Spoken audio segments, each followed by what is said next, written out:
आई भैया, आप सबकी अपनी गायिका सिंगर सपना सलोनी फिर से एक बार सरगम स्टूडियो के मंच के माध्यम से गोड़ लागत नहीं आशीर्वाद के कामना रही।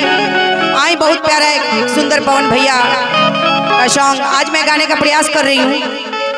और कहल जाला कि न सने ऊपर वाले के मर्जी से जुटेला, लेकिन कुछ कुछ अपन भी मर्जी होखेला तबे न जुट जाला। आई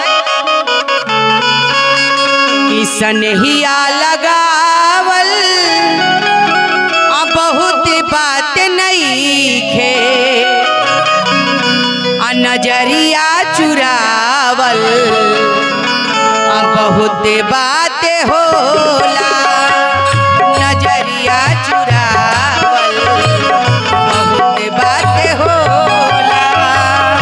सनहिया लगावल बहुत बात नहीं खे, सनहिया लगावल बहुत बात नहीं खे, नजरिया चुरावल बहुत बात होला। नजरिया चुरावल बहुत बात होला।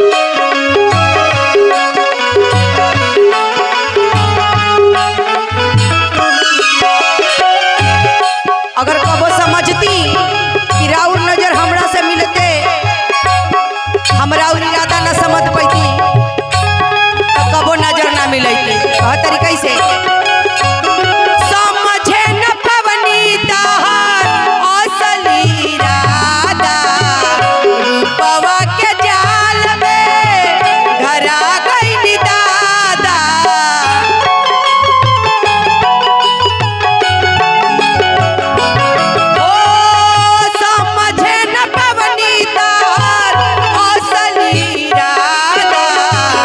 रूपवा के जाल में धरा गइली दादा।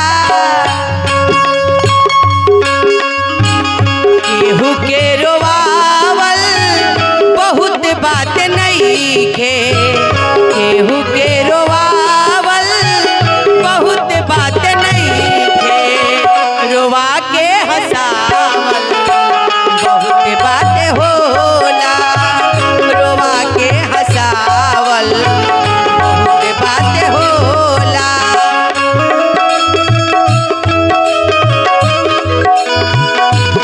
अरे बे पिटाइल बानी घर से, मिलत नहीं पापा जी के डर से। ओ तहर प्यार में पिटाइल बानी घर से, मिलत नहीं बाबू जी के डर से।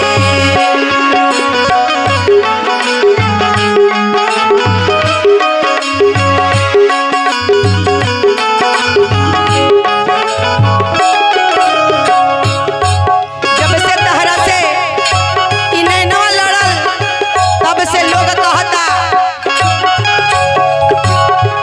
देखी देखी अब तो हमके हंसता जमाना। पागल समान देखी भइनी दीवाना।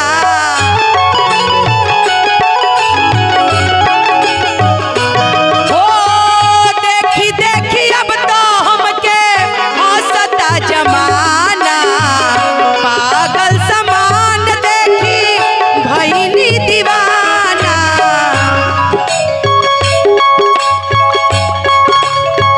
दिल डहकावल बहुत बात नहीं खे, दिल डहकावल बहुत बात नहीं खे, करे जवा जुरावल बहुत